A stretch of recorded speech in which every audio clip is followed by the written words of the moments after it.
정신을 똑바로 차려야겠습니다. 시장 안에서 워낙 빠르게 순환매가 이루어지고 있고 그 안에서의 주제들도 빠르게 변화하다 보니까 조금만 저희가 아차하면은 시장의 그 흐름을 따라가지 못한다라는 것. 그래서 정신 똑바로 차리고 오늘 여러분들과 함께 시장의 그 키워드 찾아보도록 하겠습니다. 여러 가지 투자 뉴스가 있는데요. 그중에서의 사실은 무엇이고 우리가 현혹되면 안 되는 건 또 어떤 게 있는지 정리해드리는 시간입니다. 유창희 본부장, 이재규 본부장과 함께 할게요. 어서 오세요. 안녕하세요. 네, 안녕하십니까. 정말 여러 뉴스가 돌아다니는 텔레그램 방에서 저희가 사실 여부를 판단해 봐야 합니다. 두 분의 고견 들어볼게요. 첫 번째 텔레그램 방 들어가 보도록 하죠. 오늘 오전에 딱 9시 반에 시장의 흐름에 대해서 이런 그림 하나가 올라왔습니다. 타점 읽어주는 여자 방에서 2차 전지 쪽이 오르다 보니까 제약바이오가 쉬어간다라고 하는데 잘 안 보이시겠지만 여기 애니젠 그리고 퓨처캠, ST팜, 보로노이 최근에 시장에서 주목을 받았던 바이오주들이 파란불을 켜고 있는 게 보이는데요. 물론 지금은 좀 낙폭을 줄인 바이오주들이 많지만 어제부터 그랬습니다. 2차 전지가 가고 제약바이오가 쉬어가는 모습. 그래서 개인 투자자분들이 제약바이오 관심이 없을까 했는데 또 그건 아닌가 봐요. 오늘 이 텔레그램 방에 되게 많이 거론된 바이오주 중에 하나가 녹십자 웰빙이었습니다. 리포트가 하나 나왔는데요. DS투자증권의 안주원 애널리스트가 녹십자 웰빙의 라인액과 관련해서 중국 승인 업데이트 리포트를 제시했습니다. 제가 정리를 해봤거든요. 한번 화면으로 같이 보실까요? 연내 처음으로 선적이 시작할 라인액이라는 건데요. 태반 주사제입니다. 중국에서 처음으로 판매 허가를 승인받았고 우리가 예상했던 그 승인 시기가 조금은 빠르게 호재로 나왔습니다. 그래서 4분기 중에 처음으로 선적한 이후에 중국에 있는 많은 업체들과 손잡고 50개 병원에 판매가 예정되어 있고요. 하이난에서만 2025년에 예상 매출액이 약 100억 원에 달한다고 합니다. 이로 인해서 당장의 3분기, 4분기 실적단의 변화도 있을까요? 일단 매출액은 350억 원, 영업이익은 50억 원이 전망되고 있고요. 이 녹십자 웰빙의 건기식 사업이 축소되는 과정에서 주사제 실적이 상승하며 오히려 아웃퍼폼을 할 수 있을 것이다라는 기대, 목표 주가를 18,000원으로 상향한다라는 리포트가 나왔습니다. 그러자 텔레그램 방에서도 관련한 기사들이 이렇게 언급이 됐고요. 최근에 차트와 관련해서도 많은 분들이 주목을 해주시고 계세요.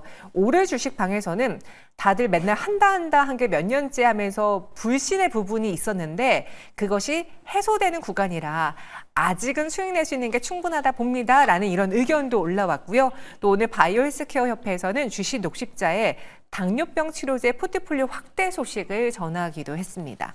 현재 주가 흐름 어떨지 한번 보시죠. 오늘 전반적으로 바이오주들의 경우에는 보시다시피 파란불이 들어와 있는데요. 애니젠 13% 넘는 하락, ST팜 낙폭을 줄였지만 3% 가깝게 내리고 있고요.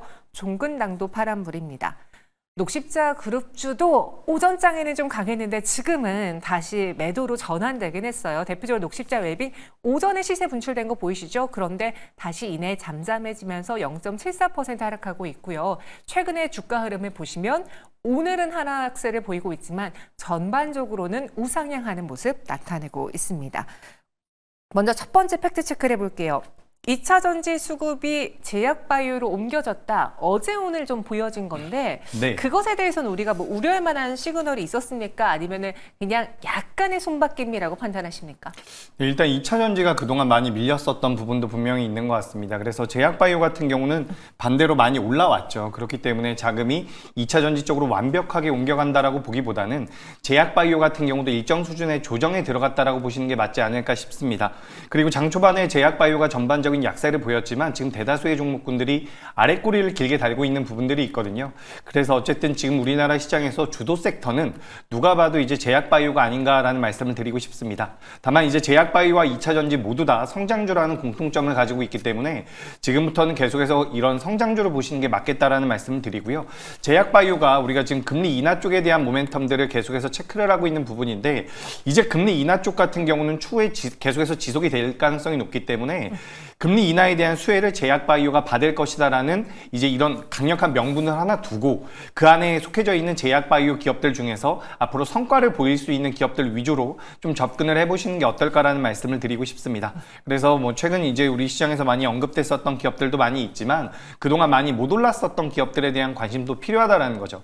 그러니까 우리가 얼마 전만 하더라도 알테오젠이라든지 리가켄바이오라든지 몇몇 기업들만 강세를 보였다라고 한다면 네. 최근에는 그 전에 강세를 보이지 않았었던 종목군들에도 자금이 꽤나 들어오고 있는 부분들이 있습니다. 그러니까 매기가 좀 퍼지고 있다라고 보는 거죠.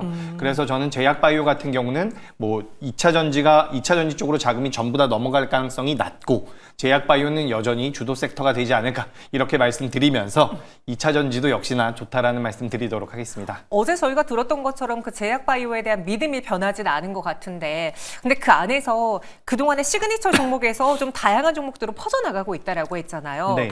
그럼 우리가 그간 알고 있었던 대표적인 제약바이오에서 수익이 났던 분들이라면 일부 실현하고 소외받았던 제약바이오로 이사해볼까요? 아니면 그럴 필요까지는 없습니까?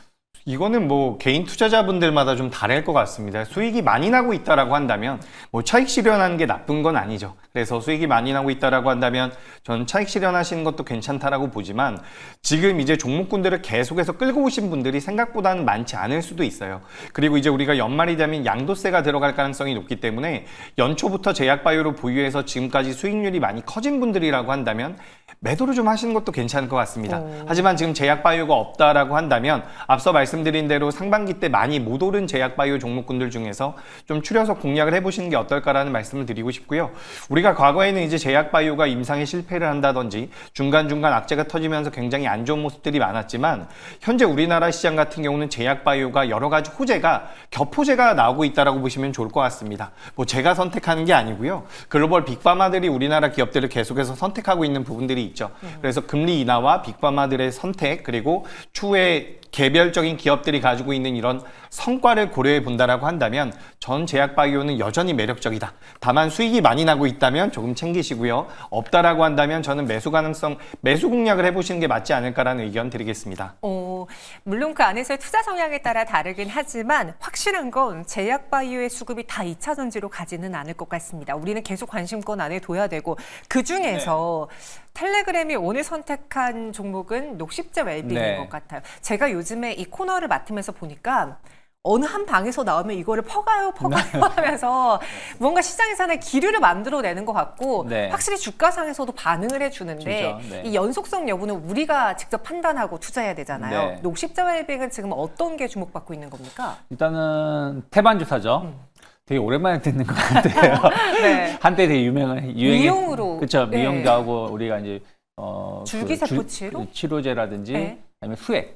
예전에 수액 맞을 때 태반주사 많이 맞았었는데 일단은 우리나라에서 태반주사 녹시자 웰빙이 점유율이 한 75% 차지하고 있습니다. 근데 이번에 이제 중국 시장에 진출한 것이고 아까 하이넨성인가요? 거기서만 1년에 한 100억 정도 매출이 예상된다고 하는 거고 그럼 여기서만 매출이 발생할 것인가? 지금 중국은 태반주사가 공식적으로 허가가 된 제품이 없다라고 해요. 다 조금 허가받지 못한 제품들이 암암리에 유통되고 있는 것인데 그러한 것들이 좀 녹시자 웰빙이 좀 시장을 좀 확보한다라면 추가 매출 성장도 가능하다 생각하고 있고요.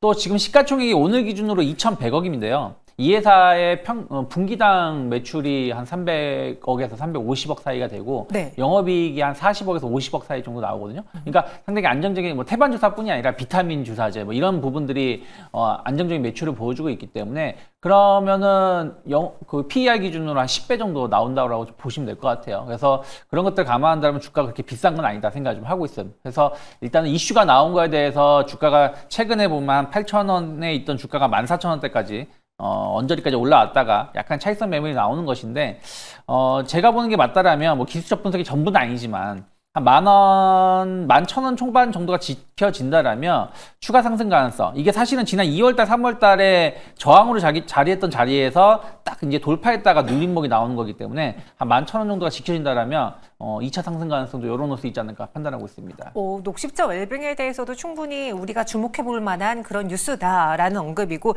이재규 대표님도 동의하시는지요? 네, 지금 뭐 유창희 대표님께서 다 말씀을 해주셨는데 좋습니다. 지금 이제 만들어내고 있는 영업이익과 매출액을 기준으로 봤을 때 현재 시가총액은 고평가가 됐다라고 보긴 좀 어려운 부분이고요. 네. 지금 이제 녹십자 웰빙 같은 경우는 말씀하셨던 이 태반 주사와 관련되어 있는 부분들을 2026년도까지는 중국 전역에 유통을 할 계획을 가지고 있다라고 이야기가 되고 있습니다. 그래서 뭐 화면에 보시는 것처럼 이 태반 주사 쪽에서의 매출이 100억 정도 나온다라고 이야기가 되고 있는데 현재 이 회사가 만들어내고 있는 영업이익과 매출액을 고려해 봤을 때 굉장히 의미 있는 수치라고 저는 생각을 하고 있거든요. 그래서 저는 방금 전에 유창희 본부장님께서 말씀하신 대로 저도 비슷하게 지금 11,000원대에서 12,000원대 요 밴드를 좀 잡아가지고 현재가에서 접근하시긴 좀 부담이 된다라고 한다면 밴드를 잡아서 공략을 해보실 경우에는 전 주가상으로 14,000원대는 다시 한번 돌파하지 않을까라고 말씀을 드리고 싶고요. 네. 이제 반대로 이제 주가가 밀려 내려온다라고 한다면 1만 원 이탈할 때는 그래도 좀 대응해 보시는 게 어떨까라는 말씀 드리면서 오랜만에 보는 내재 가치를 좀 가지고 있는데 테마라기보단 뉴스가 붙는 종목이 아닌가 싶습니다. 그래서 오늘 내일 좀 버텨준다라고 한다면 말씀드린 대로 한번 공략해 보시는 게 어떨까라는 말씀 드려보도록 하겠습니다. 그와 함께 또 우리 이재규 본부장님이 눈여겨보고 있는 좀 소외받은 종목이 있다면요? 제가 소외받은 종목은 지난주에 네. 이 동아소시홀딩스라는 기업을 한번 말씀드린 적이 있거든요. 근데 동아소시홀딩스 같은 경우는 자회사들이 굉장히 탄탄해요. 그래서 제가 동아소시홀딩스를 말씀드렸고 오늘은 그렇게까지 소외된 기업은 아니지만 네. HK 이노엔을 말씀을 드리고 싶습니다. 제가 아까 전에 말씀드렸던 것처럼 우리가 제약바이오 같은 경우는 금리 인하에 대한 수혜를 받을 수가 있는데 금리 인하에 대한 수혜를 받는다라는 전제를 놔둔다라고 한다면 수많은 제약바이오 중에서 우리가 뭐를 골라야 되는가?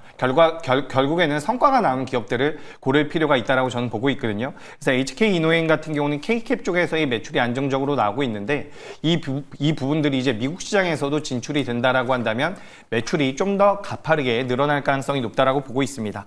그리고 HK 이노엔 같은 경우는 비만 쪽에 대한 투자도 진행을 하고 있고요. 자가 면역 질환 쪽에 대한 모멘텀들 그리고 항암 쪽에 대한 모멘텀들까지도 계속해서 만들어가고 있는 부분들이 있기 때문에 저는 HK 이노엔 좀 눈여겨보시는 게 어떨까 말씀드리고요.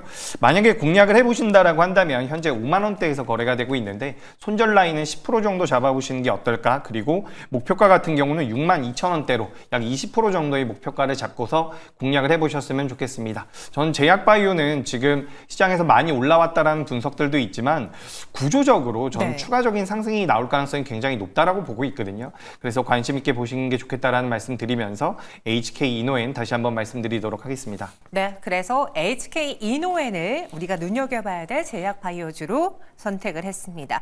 제가 지금 방송을 하는 도중에 제 HTS에서는 계속 하나솔루션, 롯데케미칼의 주식 선물, 주식 옵션 2단계 가격 제한법 확대 요건 알람이 계속 뜨고 있습니다. 공통적으로 본다면 화학이라던가 신재생인데 다시 중국과도 연관된 사업이죠. 왜 이런 종목들이 지금 HTS에서 뜨느냐? 텔레그램방 하나 들어가 보겠습니다.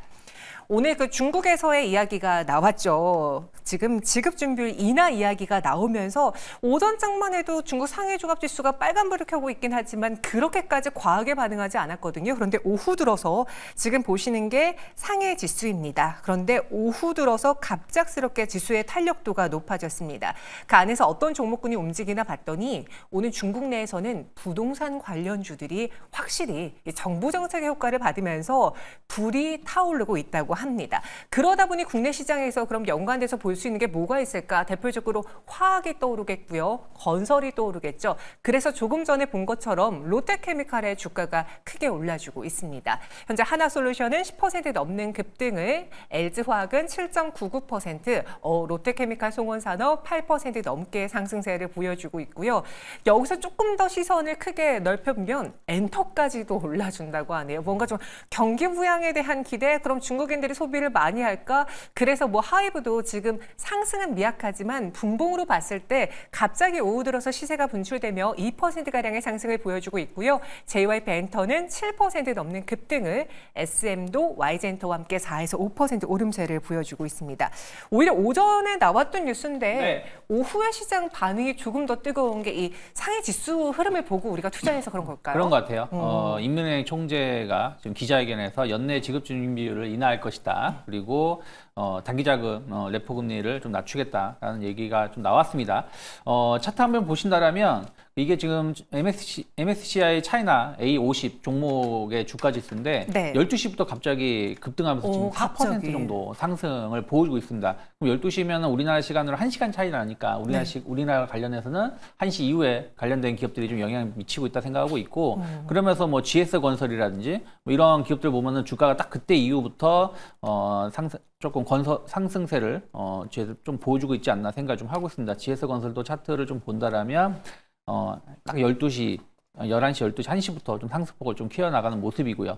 그리고 말씀하신 것처럼 화학주 같은 경우도 충분히 추가적인 상승 가능성. 어쨌든 중국이 경기를 부양하겠다라고 얘기를 했기 때문에 그 경기에 영향을 미치는 게 화학 섹터거든요. 가장 네. 크게. 그래서 대환유화라든지 금호석유, 뭐 롯데케미칼 등이 8% 정도 강세를 띠고 있다라고 보고 있고요.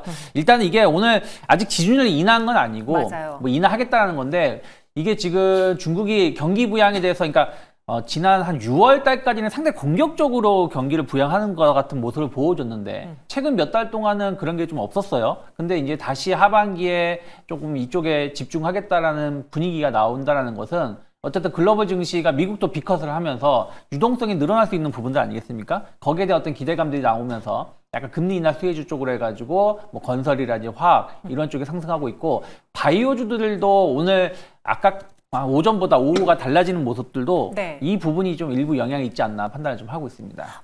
저희 시청자분도요. 와, 하나솔루션이 이렇게 오르는 거 진짜 오랜만에 보네라는 의견을 올려주셨습니다. 오후장에 확실히 중국 상해지수의 큰 움직임을 보고 국내 시장에서도 지금 수혜주에 단기적인 자금이 들어오고 있는 것 같아요. 대표적으로 화학 이야기 좋고 건설, 여기다가 넓게 뭐 엔터까지도 오른다라고 했는데 사실 그간 중국이 계속 돈을 쏟아 부었는데도 효과가 없었던 건 사실이잖아요. 국내 증시가 부진했던 것도 중국의 영향도 컸었는데 이번에 무언가 좀 살아나 준다면 그리고 또 오늘 오르는 테마가 마침 그간 가격적으로도 좀 매력이 있는 종목이고 그렇죠. 화학도 2차 전지와 함께 또 주목을 받을 수 있는 또 해리스와 함께 주목을 받을 수 있는 섹터였잖아요. 같이 좀 동참해 볼 만한 종목군으로는 뭐가 눈에 띄십니까? 저는 일단 신재생 에너지를 보시는 게 어떨까. 그러니까 지금 한화솔루션 잠깐 말씀하셨는데 네. 태양광 쪽에 대한 모멘텀도 좀 받아갈 수 있지 않을까라고 보고 있습니다. 그러니까 미국이 중국을 규제하면서 태양광 쪽에 대한 뭐 서로의 이런 대립 관계는 유지가 되고 있지만 주가의 흐름상으로는 한화솔루션 같은 경우도 굉장히 강하게 움직일 수 있다라고 저는 생각을 하고 있거든요. 그래서 오늘 뭐 중국에서 지준율 인하를 하게 된다면 뭐 190조를 시장에 투입한다라는 효과가 있다라는 이야기들이 나오고 있는데 지금 실질적으로 이제 석유화학 업종들 같은 경우도 천연 고무 가격이 계속해서 올라가고 있다라고 이야기가 되고 있어요. 그러면서 합성 고무 가격도 올라가고 있기 때문에 우리나라 뭐 금호석유라든지 롯데케미칼 같은 경우도 수혜를 받아갈 가능성은 높다라고 보고 있습니다. 다만 이런 종목군들 같은 경우는 아시다시피 변동성이 굉장히 큰 기업들은 아니에요. 오늘은 올라가고 있고 대환유화 같은 경우도 지금 굉장히 좋은 모습을 보이고 있는데 만약에 오늘 상승세가 유지되면서 마무리가 된다라고 하더라도 다음 날부터 다음 주까지 그리고 그 다음 달까지 계속해서 강력한 탄력성을 가질 가능성은 낮다라고 보고 있습니다. 그렇다라고 한다면 매매의 관점에서 좀 더 탄력적으로 움직일 수 있는 종목군들을 우리가 좀 추려볼 필요가 있지 않을까라고 생각이 돼서 오늘 CS윈드라든지 SK 오션플랜트 같은 기업들 이제 풍력 쪽 같은 경우는 해리스에 대한 모멘텀들을 받아가면서 변동성이 좀 나오고 있거든요. 근데 상대적으로 태양광 쪽은 많이 못 움직였는데 태양광 쪽과 화학 쪽이 같이 엮여 있다라고 우리가 볼 수 있는 한화솔루션 정도를 공략해 보시는 게 어떨까라는 말씀을 드리고 싶습니다. 지금 한화솔루션이 26,500원대에서 거래가 되고 있는데 네. 오늘의 저점 24,000원대를 손절가로 잡고서 접근을 해 보신다라고 한다면 직전 고점이라고 할 수 있는 34,000원 너무 가격대가 높고요. 31,000원대까지 정도는 우리가 노려볼 수 있지 않을까라고 생각이 돼서 어쨌든 중국이 이렇게 부양을 한다라는 것은 우리나라 증시에도 굉장히 우호적입니다. 지금 우리나라 증시도 갑자기 반등을 주고 있는 모습들이 있는데 네. 지금 달러엔 환율을 우리가 체크를 해보면 엔화 약세가 갑자기 나오기 시작을 하거든요. 이런 흐름이 이어지면서 달러엔 환율이 145를 넘어간다라고 한다면 우리 시장에 전반적으로 자금이 들어올 가능성이 높아요. 그렇기 때문에 시장 분위기는 굉장히 좋아질 가능성이 높다. 그렇기 때문에 뭐 화학주들 같은 경우는 우리가 기노브에선 좋은데 다만 단기적인 트레이딩 관점이나 고수익을 노려보겠다라고 한다면 저는 그래도 좀 탄력적인 움직임을 보일 수 있고 뭐 화학 쪽에 대한 수혜도 받을 수 있는 교집합을 가지고 있는 한화솔루션 같은 기업을 좀 눈여겨보시는 게 어떨까라는 의견 드리겠습니다. 한화솔루션 관련 그리고 신재생 에너지 쪽에서 나는 투자 포인트를 찾겠다라는 의견이고 저희 청우님도 중국 경제 부양책이 우리 증시를 끌어올려주고 있네요라는 의견 주셨는데 사실 오늘 저희가 원래 이렇게까지 반응하기 전에는 그 미국의 중국 때리기 이야기를 하려고 했었어요. 네, 오늘도 하나 뉴스가 나왔잖아요. 네. 그래서 제가 찾아보니 비단 뭐 하루 이틀 만의 문제는 아닙니다. 최근 들어서 중국 대륙이 뭐 중국 미중 분쟁 2.0이 시작된다 뭐 이런 이야기가 네. 나올 정도로 뭐 이 미국에 이어서 EU, 캐나다도 중국 전기차 관세 부과한다. 여기 알루미늄, 철강에도 부과한다. 생물보안법 이야기 있었죠. 또 여기다가 AI 칩도 계속 이야기하고 있죠. 그러다 보니 미국에 진출한 중국 기업이 투자를 축소하거나 공장 건설을 중단하는 사태가 많아지고 있습니다.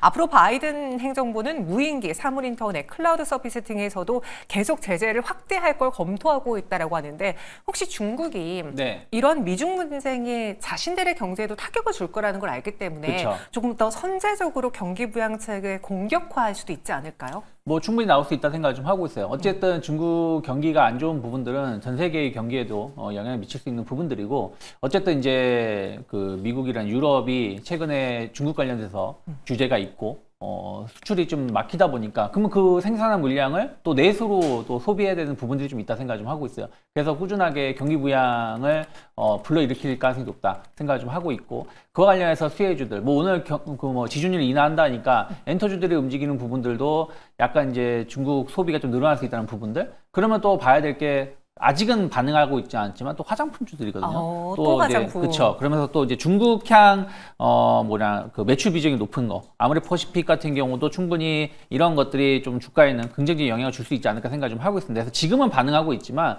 화장품주들 또 중국향 매출이 많은 기업들도 뭐 내일이나 내일 모레 흐름들을 좀 지켜보시면 좋지 않을까 판단하고 있습니다. 화장품까지도 엔터 움직이는 거 보면은 네. 충분히 그럴싸한 시나리오다. 그럼 이 중에서 앞서 우리 이재규 대표님은 하나솔루션 탑픽으로 주셨거든요. 네. 유창희 대표님은 어떤 종목을 탑픽으로 투자 포인트 가져가실 거예요? 만약에 이제 신재생 에너지 쪽으로 본다라면 저는 CS 윈드가 좀 더 낫지 않을까 생각을 좀 하고 있어요. 네. CS 윈드 같은 경우는 이미 실적이 2분기에 확인되었고 또 하부 관련해서 구조물 관련해서 가격 인상을 좀 진행했었던 부분들 그리고 전 해리스가 지지율이 높게 나온다는 부분들을 감안한다라면 태양광도 상당히 좋게 볼 수 있겠습니다만은 그동안 미국이 신재생 에너지에 투자를 많이 하는데 전혀 지금 설치가 안 되어 있는 게 태양광, 풍력 쪽입니다. 태양광보다는. 그래서 풍력 시장이 본격적으로 개화한다라면 이 부분에 대한 어떤 수혜 충분히 가져가 볼 수 있지 않을까 생각 좀 하고 있습니다. CS 윈드를 탑픽으로 선택했습니다. 이렇게 중국발 효과가 갑자기 오후장에 우리 시장에 큰 영향을 주고 있어서 관련 뉴스도 챙겨봤고요. 두 분과 함께했습니다. 여기서 인사드리도록 하죠. 고맙습니다.